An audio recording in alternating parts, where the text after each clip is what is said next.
ada yang hobi makan jeroan tapi kadar asam uratnya nggak naik. Dan ada juga yang sudah pantang ini, pantang itu, tetapi kadar asam uratnya tetap tinggi.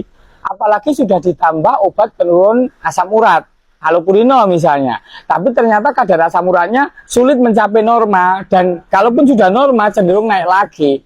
Ya karena kadar asam urat di dalam darah kita itu tergantung dari dua sumber. Sumber pertama itu dari dalam tubuh, produksi di dalam tubuh.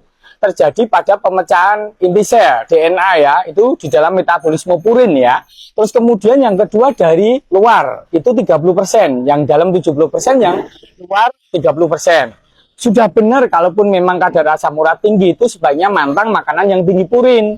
Misalnya daging merah, seafood, bayam, brokoli, kol, makanan dalam kemasan, minuman manis, biskuit, dan makanan-makanan processing yang lain ya. Tetapi ada baiknya seimbangkan gaya hidup untuk mengurangi produksi asam urat endogen yang dari dalam tubuh.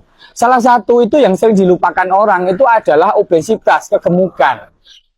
Karena pada kegemukan itu, jaringan sel-sel lemak yang tertumpuk di dalam gudang-gudang tubuh namanya sel adiposa itu memudahkan terjadinya peradangan, inflamasi. Ketika terjadi peradangan itu memudahkan terdegradasinya sel-sel dalam tubuh. Ketika sel-sel terdegradasi, terbentuklah limbah yang namanya purin. Kemudian purin itu nanti akan dimetabolisme lagi menjadi asam urat. Nah kalau kandungan purin endogen tinggi, otomatis asam urat endogen akan tinggi. Walaupun sebagian akan dibuang lewat usus maupun lewat ginjal. Ditambah lagi kalau fungsi pembuangan ginjal juga tidak baik, karena penyakit metabolik yang nanti faktor-faktor risikonya terkait dengan kegemukan juga tadi, itu bisa menyebabkan pembuangannya jadi berkurang, jadi numpuk di dalam tubuh. Kemudian setelah kegemukan adalah kurangnya tidur.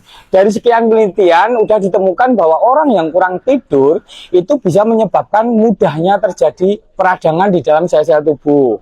Kemudian kelelahan kronis, misalnya kerja terus-terusan, kemudian siklus hidup dan tidur yang tidak teratur, kerja terlalu keras, kemudian apalagi ditambah distres pikiran. Itu bisa menyebabkan mudahnya terjadinya peradangan dan produksi purin endogen yang tinggi maupun limbah asam urat yang tinggi. Jadi bagi teman-teman, seimbangkan gaya hidup. Mulailah cukupkan bekerja, cukupkan berpikir, cukupkan makan, dan kemudian tetap makan makanan yang sehat, terutama makanan yang alamiah.